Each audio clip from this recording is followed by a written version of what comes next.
When I Fall by Scarlet Emerald 32. Chapter 4. Rick stood with his back to her, his arm resting against the doorframe. Silence filled the room as the rest of the faces looked from her to him and back, waiting for him to respond. After another long moment, he sighed and turned to face her. Look, I need you to know how grateful we are for what you did for Tara. And I understand the things you've been doing for others in our group, trying to make them feel welcome, helping them settle in. But with all due respect, these are my people, and we need to figure out together what our next move is going to be. Rick, with all due respect, your circumstances have changed drastically in the last hour. What happened out there today is going to send shockwaves through this whole community, and I don't know where we're going to end up. This situation was delicate to begin with. Now it's a powder keg, and if we all aren't careful with how we proceed, it's going to blow, and I don't want you all to get caught in the blast radius. I'm trying to help you. At her words, Rick gave a derisive snort and began to pace in agitation, running his hands through his hair as he did. After a moment, he turned back to her with a look of frustration and resentment. You are going to help us? We don't need your help. We're the ones who are out there.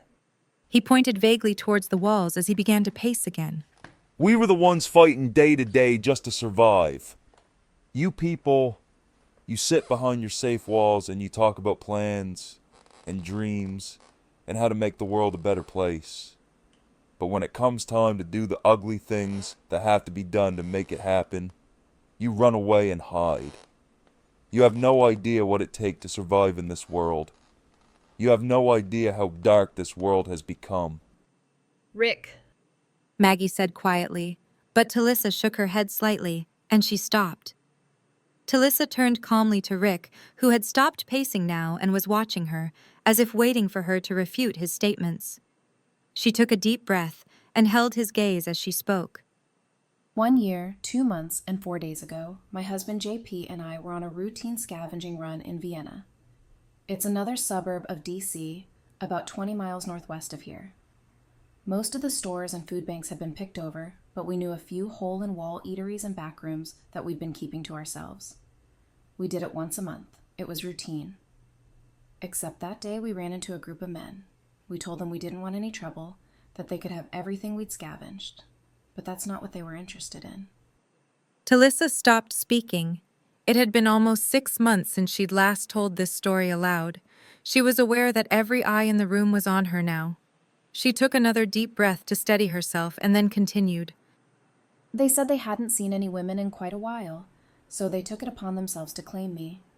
Told JP they'd let him go free and send me on my way when they were done with me. Said they'd even let him leave with our stash. As you can imagine, that didn't go over so well. She swallowed hard against the lump in her throat. My husband, who'd never so much as shot a gun in his life, stood between me and 15 men armed with nothing but a decorative sword we'd bought at a Renaissance fair years before, and told those men that they'd have to kill him to get to me. As you can imagine, they didn't have a problem with that. The whole room was dead silent now.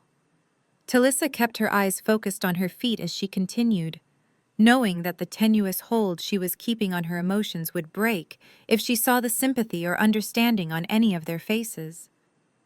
He told me to run, and whatever happened, to not look back. So I did. I didn't want his sacrifice to be for nothing. I left him there, and I ran. He must have had more strength in him than he knew. Or maybe it was sheer force of will. I guess I'll never know. But my kind, sweet, unbelievably brave husband held off 15 men long enough for me to hide. I stayed hidden for 2 days, tucked away in the back of a utility closet behind a water heater. Even when I came out, I didn't dare go back. I was worried they might be waiting to ambush me. I went home and waited 2 more weeks before I went back. When I found him, they'd beaten him so badly he didn't even turn. She looked up now, staring directly at Rick, who seemed frozen to the spot. Whether in horror, shock, or guilt, she wasn't sure, and if she was honest, she didn't really care. I want you to think about that, Rick. Think about how badly a body would have to be mutilated for it to not turn. That's the last memory I have of the love of my life.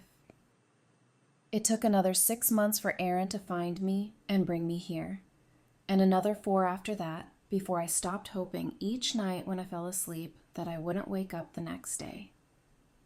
So don't you stand there and tell me that I don't understand the darkness in this world, Rick, because I've looked into the void, the same as you, and I'm just barely back on my feet. There was a ringing silence following her words. She finally chanced a glance around the room and saw what she had expected in the faces around her: horror, sadness, sympathy, her own pain reflected back. She registered Eugene's soft, shallow breathing from where he was still standing just behind her in the hallway. But like the others, he didn't speak. Her gaze found its way back to Rick, whose expression had softened. I'm sorry. I get so frustrated with the way things are here. I forget to take into account that we aren't the only ones Aaron brought in. Believe it or not, Rick, I understand your frustration. I feel it too. But I've learned over my past few months here, progress comes in 100 small ways over time, not in giant leaps. Though, as I said, that all changed today. You were right about one thing. These people haven't truly understood loss. They haven't had to feel the weight of it. Now Deeana has. She's feeling it right now. And I have a feeling it's going to be the catalyst that changes everything. And that can either be the best or the worst thing that has happened for you since you got here, depending on what moves you make next. Rick gave a heavy sigh and ran his hands across his face. Talisa noted that his stubble had started to grow in again, and he had dark circles under his eyes. After another moment, he shrugged his shoulders slightly in resignation, before looking back at her. All right, then. So what do you think our next move should be? Talisa walked into the room and perched on the ottoman in front of the chair Glenn was sitting in. First, I need to know exactly what happened today. Whatever I tell you, Nicholas is going to have a different story, and we all know who people around here are going to believe. Screw Nicholas. And screw people around here for that matter. I'm asking you what happened, and I'm telling you. Just be straight with me, and I'll believe you. Maggie, who was perched on the arm of the chair, leaned over and wrapped her arms around his shoulders. She planted a kiss on the top of his head and then rested her forehead there as she spoke quietly. You can trust her. She's good people. She's got our back, I promise. Glenn closed his eyes and leaned into her for a second, and then opened them again and looked back to Talisa. We went in together. Things were going fine. We ran into a few walkers, but nothing we couldn't handle. Nicholas went to take out the last one. When I saw the grenade, I yelled for him to stop, but it was too late. The blast knocked us back. Tara got hurt shielding Eugene, so I told him to take her into the office because it was fortified. Aiden had been impaled on a piece of rebar. We could have saved him. Nicholas, Noah, and I went back for him. The walkers were coming in fast. But Noah was holding them off. If we would have worked together, we could have saved him, but Nicholas panicked, God, and he ran. I didn't want to leave Aiden, I swear, but I couldn't lift him on my own, and they were closing in.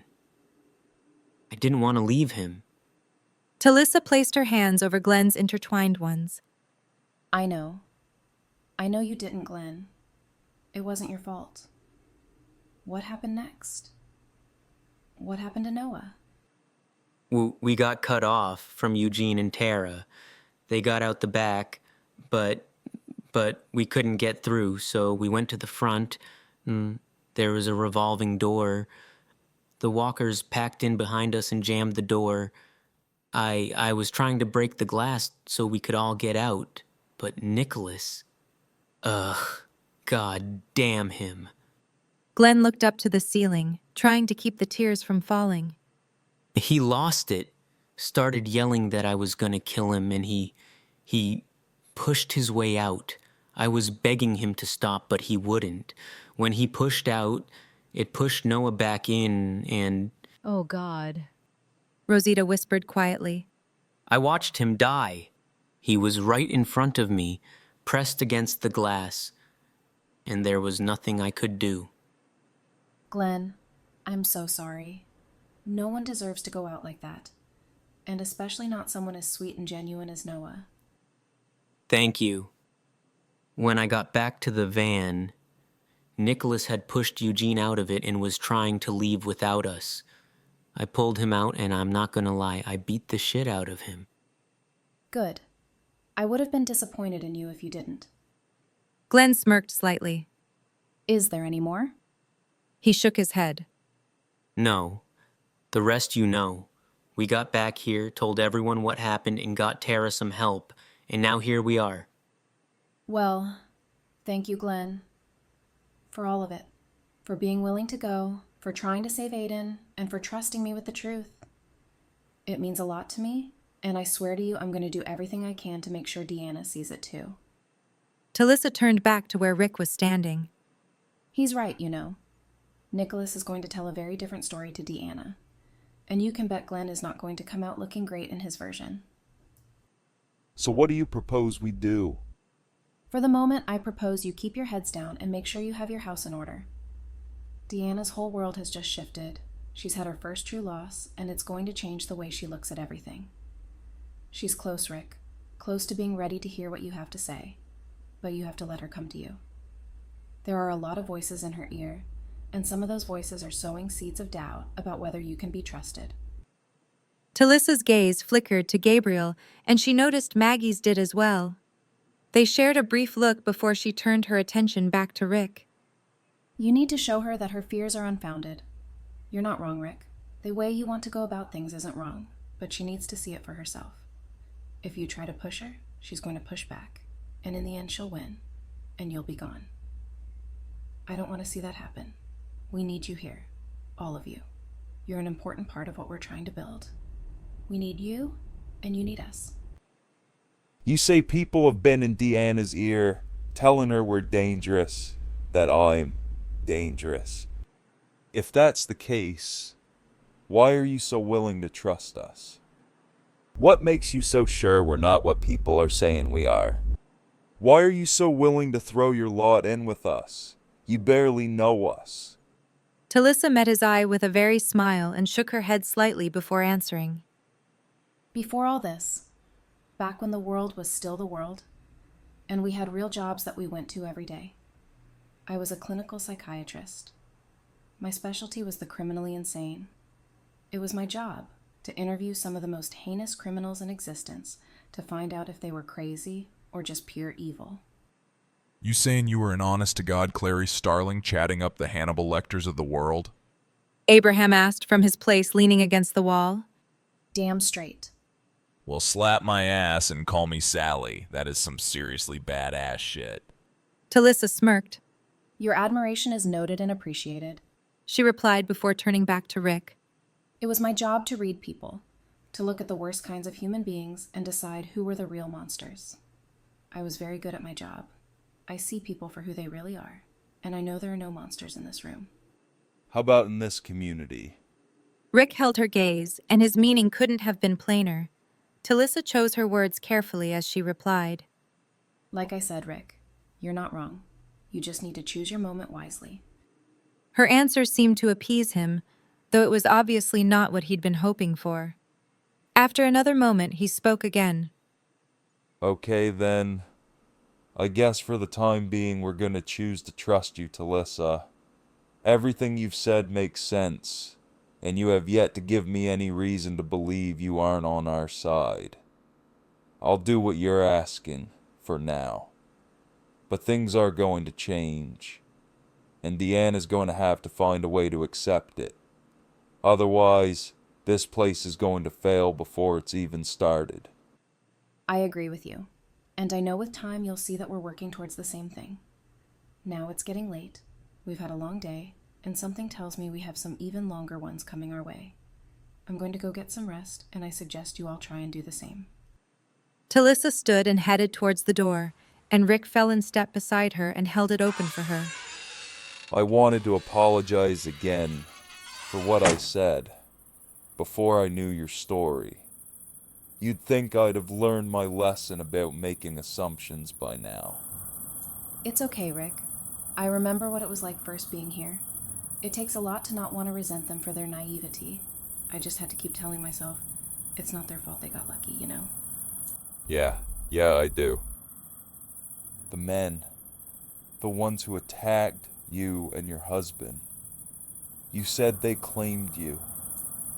Is that the wording they used, that they claimed you? Yes. It's something I'll never forget because they were so flippant about it.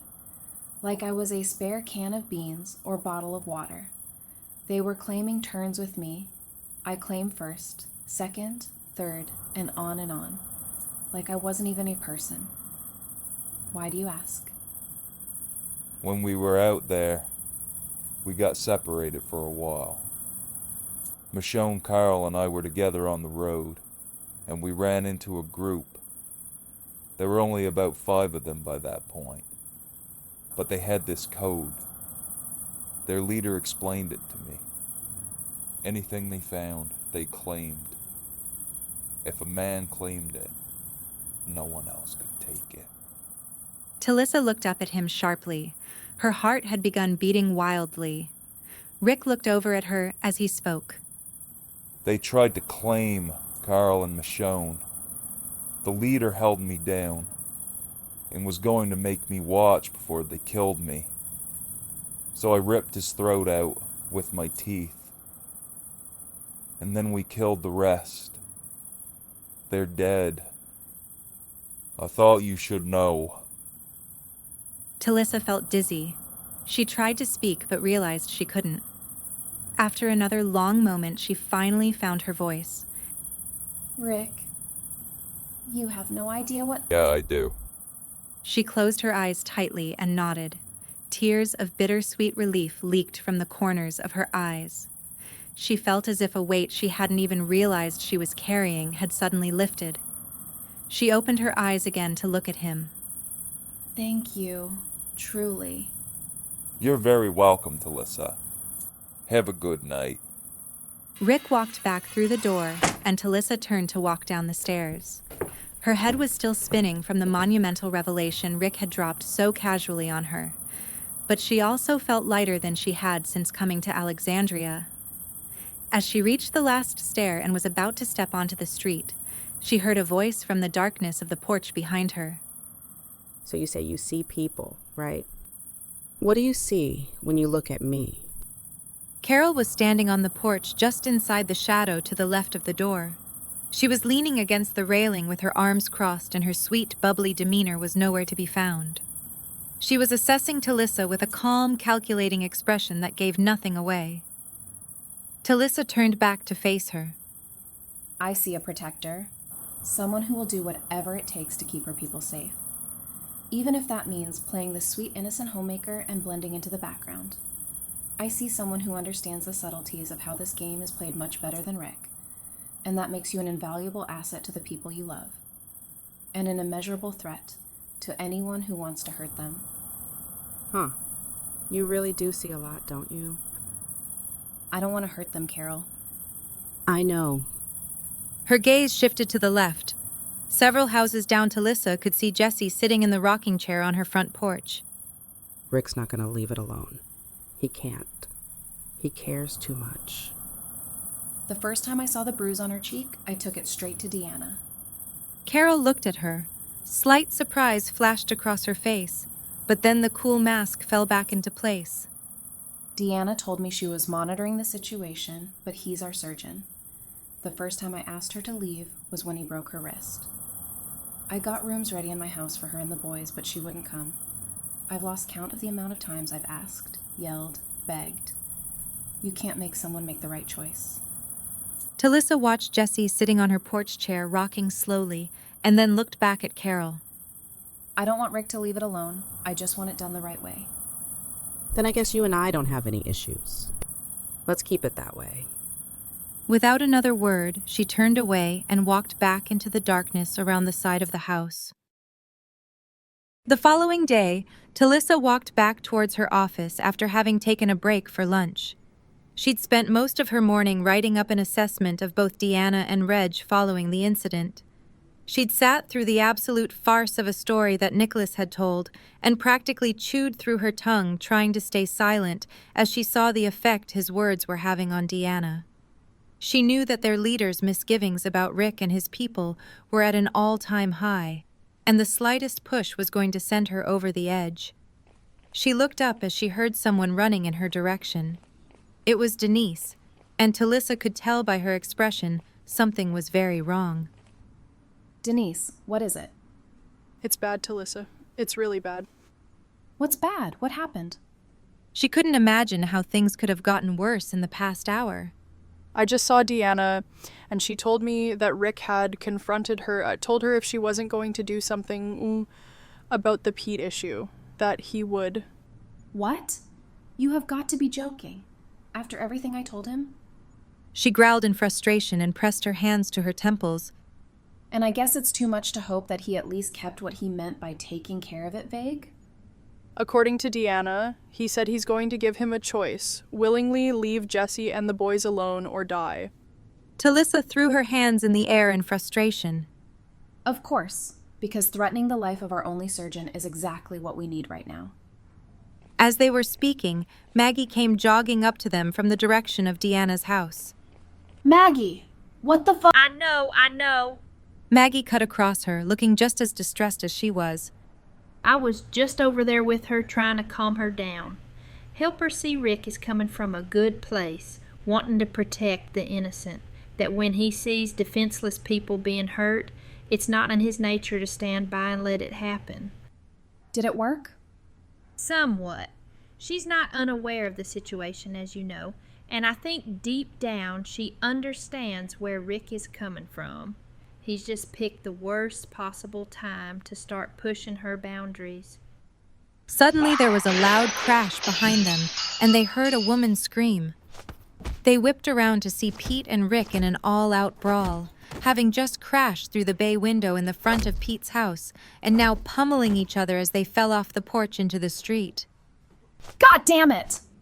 They all took off running in their direction. They reached them at the exact same time as Deeana, Reg, and several other people. Stop it! Deeana yelled over the gathering crowd, but Rick ignored her. He was on top of Pete now, punching his limp body over and over again as Jesse screamed. If you ever touch them again, I'll kill you! Damn it, Rick. I said stop. Deeana tried to grab his shoulder. Rick whipped around, pulling a concealed gun from the waistband of his jeans so quickly and cleanly it almost seemed like magic. He leveled it in Deanna's face and the entire group froze. Or what? Huh? You're gonna kick me out? Rick, put the gun down, please. You still don't get it. None of you do. He brandished the gun wildly at the gathering crowd, and several people gasped. We know what needs to be done and we do it. We're the ones who live. You. You just sit and plan and hesitate. You pretend like you know when you don't. You wish things weren't what they are. He stood up and addressed the entire crowd. Well, here's how it is. You want to live? You want this place to stay standing? Then your way of doing things is over. Things don't get better because you want them to. Starting right now, we have to live in the real world. And we have to control the kind of people who live here. That's never been clearer to me than it is right now. Rick turned back to her and raised his eyebrows in disbelief. Me? He pointed the gun towards himself with a sneer. Are you talking about me? Your way of doing things is going to destroy this place. It's going to get people killed. It's already gotten people killed. Talisa saw the spasm of pain flash across Deanna's face as Rick turned away again to address the crowd. I'm not going to let it happen anymore. If you don't fight, you die. And I'm not going to stand by and just... His words were cut off as he crumpled to the ground. Michonne stood over him, the butt of her rifle still raised. She looked from his unconscious body to Deeana, who was still standing frozen on the spot. She met Michonne's eye and spoke in a hollow voice. There's 2 empty houses at the end of this block. Put him in one and Pete in the other. I want a guard on both of them. We'll decide what our next steps are tomorrow. Understood. Michonne turned to the people assembled. Abraham, can you help me with Rick? You got it. He walked over to pick Rick up by his shoulders while Michonne got his feet. She looked over at the crowd of people still watching. I'm gonna need someone to get Pete, too. Tobin and one of the other men walked forward and grabbed him, following behind Michonne and Abraham. Talisa looked up to where Jessie was still standing with her arms around her boys. She and Sam were openly crying, and Ron was staring at the spot where his father's blood still covered the ground. Talisa met Jessie's eye and took a step towards them, but Jessie shook her head in answer and turned, steering her boys back towards their front door. Talisa sighed heavily and walked back in the direction of her office. Olivia, please tell me we have something in the way of cheese. Talisa said as she walked into the pantry a few hours later. It has been a long-ass day, and the only thing I can think about right now is how bad I want a pizza. I've got all the other ingredients, but it's not a pizza without cheese. You're in luck. I've been experimenting with some plant-based cheese substitutes, and I've got a sharp cheddar that is almost passable. I know it's not the traditional mozzarella you probably want, and its meltability is questionable at best, but at least it should taste like cheese. Hey, I'll take it. Cheese is cheese.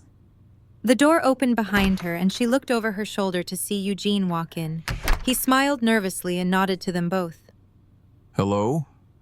Rosita was informed by one of our fellow residents that you may be in possession of double-stuffed Oreos, and she sent me to see if it would be possible to procure some.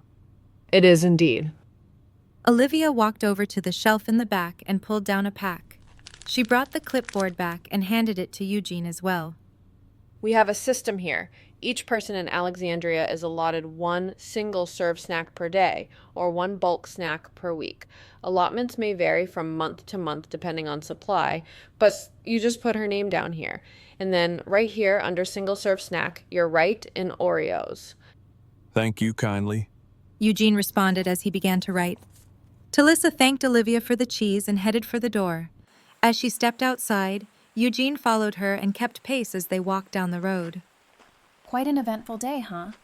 He gave a huff of agreement and shook his head. I'd classify that as the understatement of the century. How are you guys holding up? Exactly as you'd expect, which is to say, not in the slightest. You feel like getting a break from it for a little while? I suppose that would depend entirely on the nature of said break. Well, I don't know about you, but I've had pretty much all I can take of the drama and the high stakes for one day.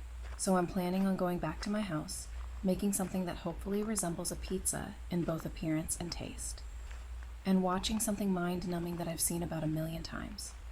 And I was thinking, that doesn't necessarily have to be a solitary activity, if you're interested. Oh. Eugene stopped walking and looked down at his feet. Well, I wouldn't want to presume to impose on your evening. It's not imposing when I just invited you. Come on, haircut. I'll even let you choose the movie. He looked up at her and smiled slightly. All right, then. I'll have to deliver these spoils to Rosita or risk my untimely demise. But then I would be happy to partake in pizza and a movie with you. Sounds good. I'll see you soon.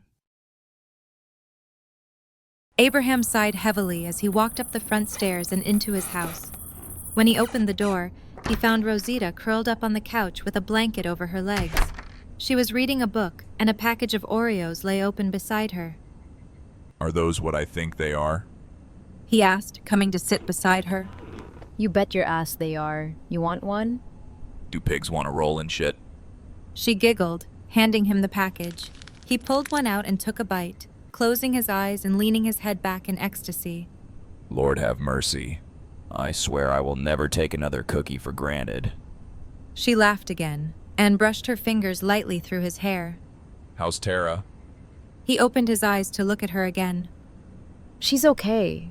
Still hasn't regained consciousness, but the doc says we shouldn't worry.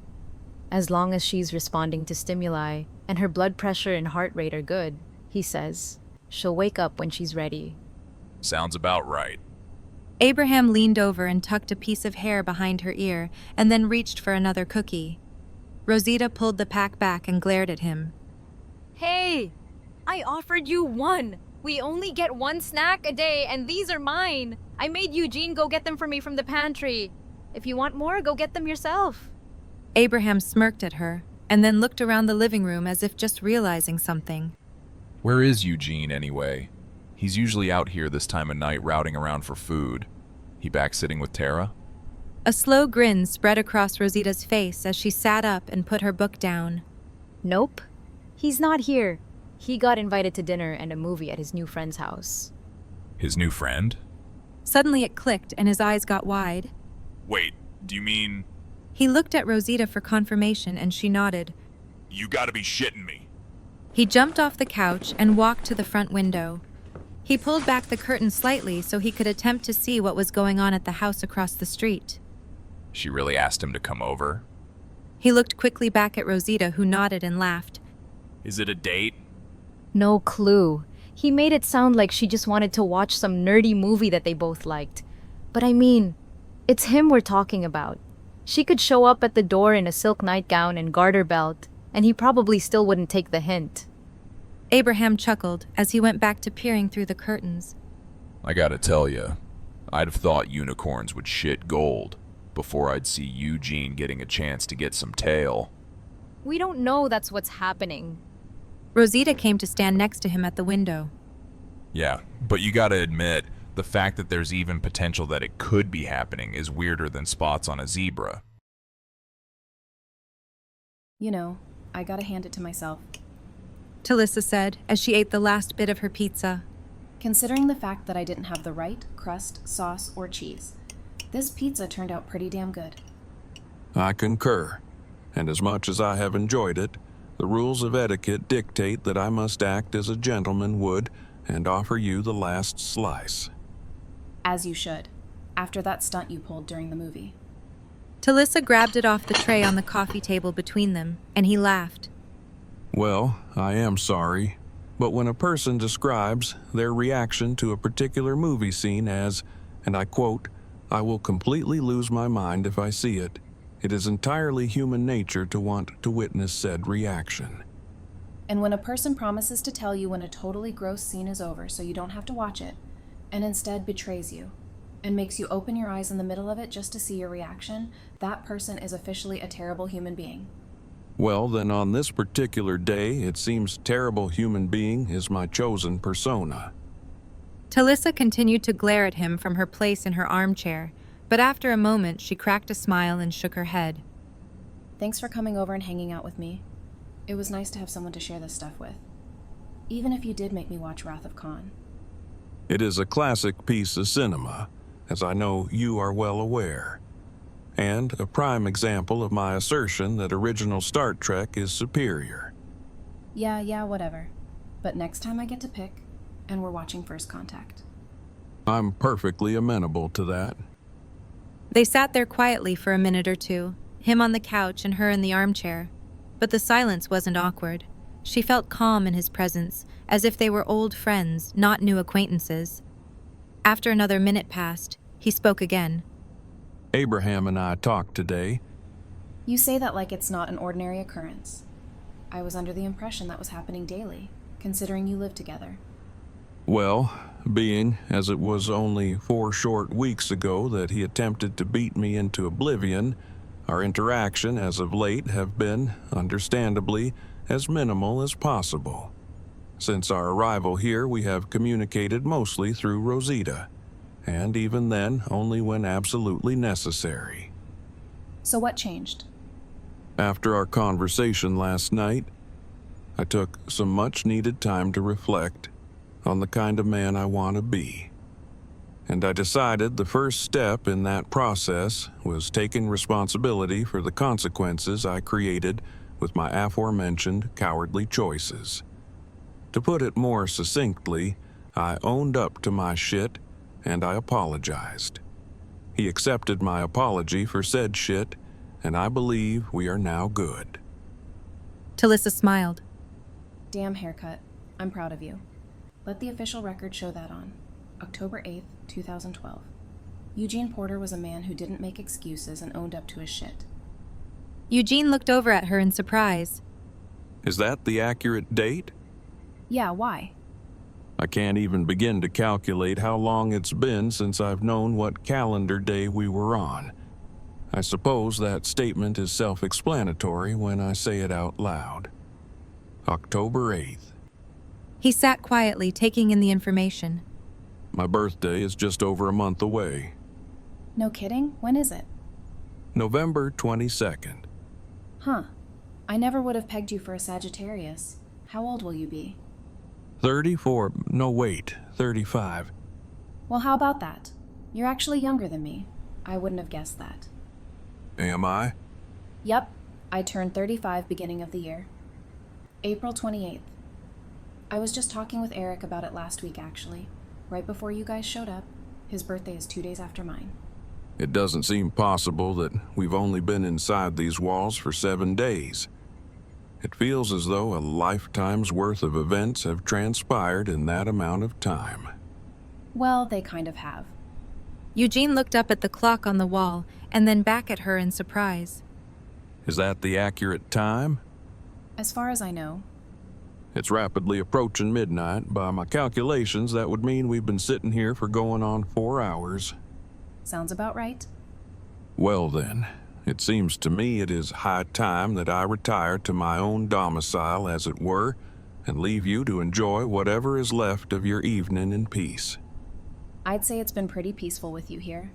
But you're right about it getting late, and we wouldn't want your roommates thinking I was trying to coerce you into any unseemly activities.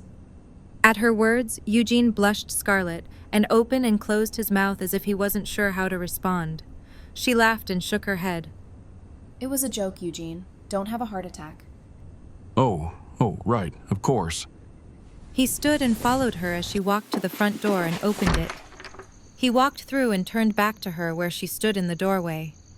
Thanks for hanging out with me tonight. Thank you for extending the invitation to said hangout. You gonna be able to get home safe? He looked to his house directly across the street and smirked. I believe I can manage it without too much trouble. Good night, Talisa. Good night, Eugene. She watched as he walked the short distance across the road and up the steps to his front door. She was about to close her own door and go back inside when she saw Reg walking up the street. He came level with her porch, and the light from her cracked front door fell across his face. He looked up to see her standing there. Oh.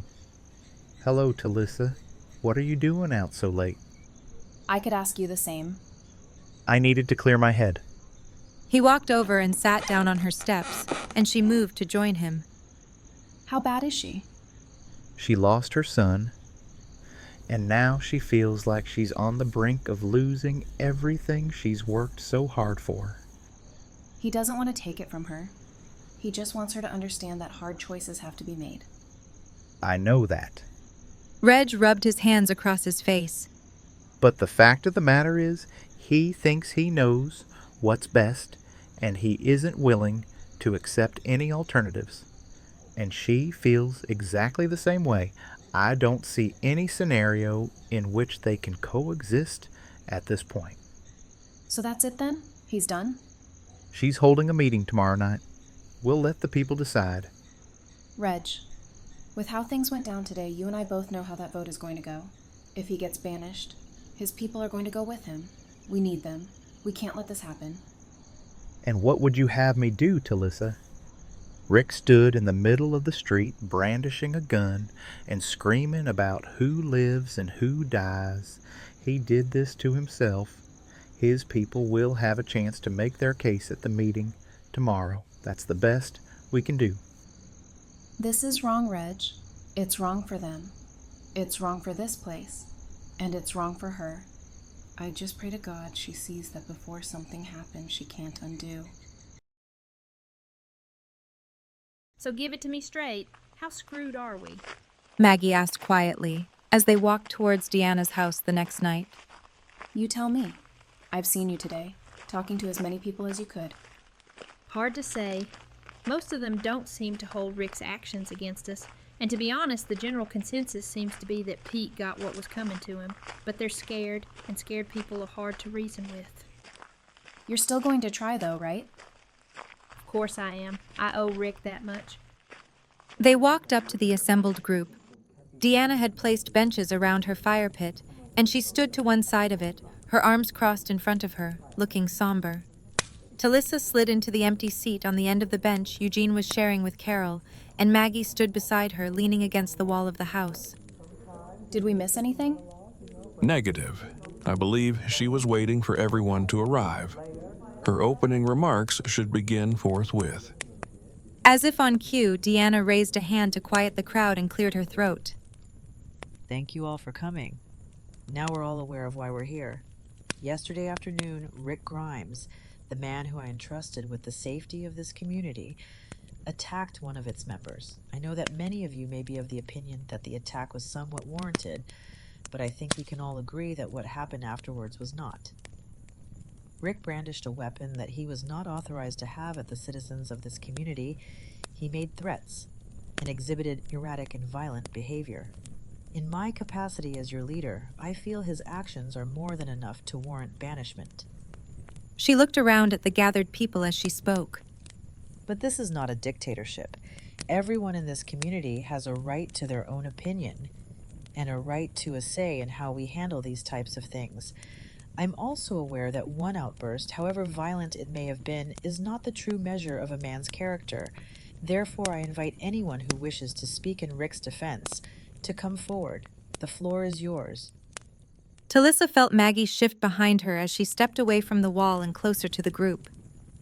My father was one of the best men I've ever known. He wasn't a perfect man, and he never claimed to be. But he faced his demons head on, never made excuses, and became a man he knew he could look in the mirror and be proud of. He always believed in the good that was in every person, that there was no man, woman, or child too broken that they couldn't come back. My father respected Rick Grimes, and Rick, he's a father too. He is a good man with a good heart who feels the things he does, the things he has to do. And all of us who were together before this place, no matter where we found each other, we're family now. Rick started that, and you won't stop it. You can't. And the thing is, you don't want to. This community, all of you people, our family is something you want to be a part of. I want it for you. Deeana stepped forward into the firelight. Before we hear from anyone else, in the spirit of full transparency, I feel there's something I need to share with you all. Father Gabriel came to see me the day before yesterday, and he told me that our new arrivals couldn't be trusted, that they were dangerous, and that they would put their own interests above those of our community. And not one day later, Rick seemed to demonstrate all the things Father Gabriel said. Now, I'd hoped Gabriel would be here tonight to speak for himself, but... He's not, though, Deeana. Jesse interjected from the bench on the other side of the fire. So unless you got him on tape, you're just telling us secondhand what someone else said. And she's right. He's not here. He chose not to be. So did Rick. Talisa looked up at Maggie, and a silent understanding seemed to pass between them. She nodded slightly, and Maggie turned and headed in the direction of the church. As Talisa turned back to the group, Tobin stood slowly and looked at the people around him. Look, I know we're all pretty scared right now, and I'm not gonna lie, what happened with Rick yesterday really shook me up. But I can't deny I've seen a lot of good in our community since these new people have arrived too. What it really boils down to is this. I just want to keep my family safe, you know? I'm not sure I even know what that means anymore. But if it means we have to... Tobin's words were cut off by a sound just outside Deanna's garden gate. Several people screamed as Rick shuffled heavily into view, covered in blood.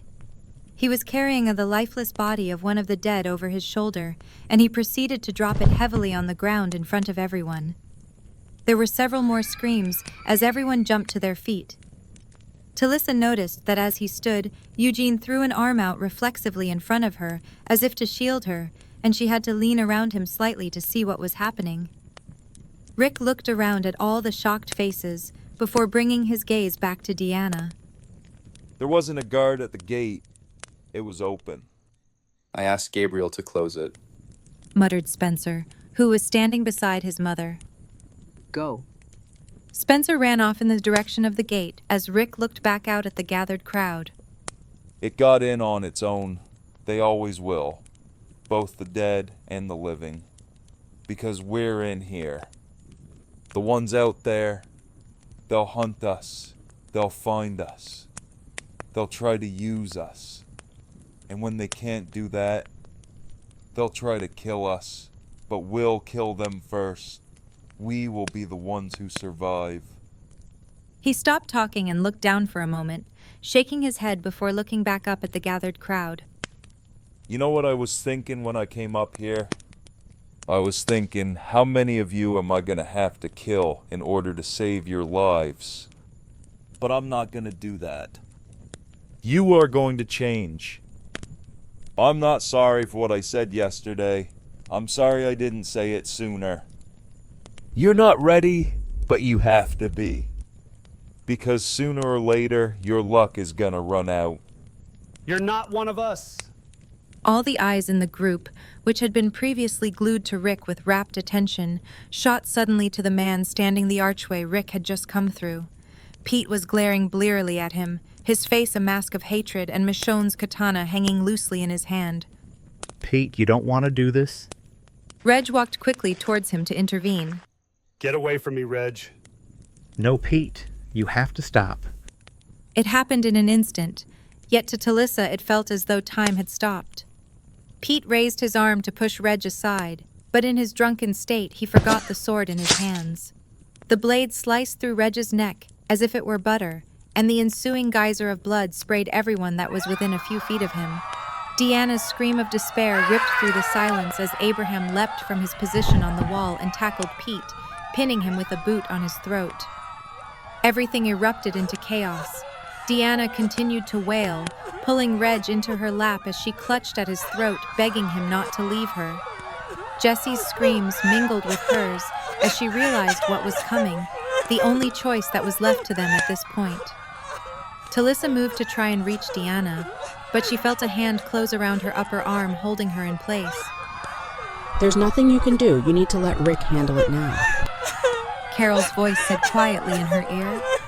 Deeana looked up as Reg slowly faded away. She locked eyes with Rick, who was standing ready for her command. Do it. Without hesitation, Rick turned and aimed his revolver at Pete, who was still pinned under Abraham's boot. The shot echoed in the deafening silence that followed. They all stood frozen in shock until an unknown voice suddenly rang out. Rick? They all looked up to see three men standing in the garden archway, looking down at the scene with shock and confusion. On the left and right were Daryl and Aaron, clearly having just come through the gates and still in their travel clothes, and between them was a dark-skinned man that Talisa had never seen before, who was staring at Rick uncomprehendingly. When I Fall is a work of fiction based on AMC's The Walking Dead. Any characters not created by the author are the property of said company. The story will continue in the next chapter.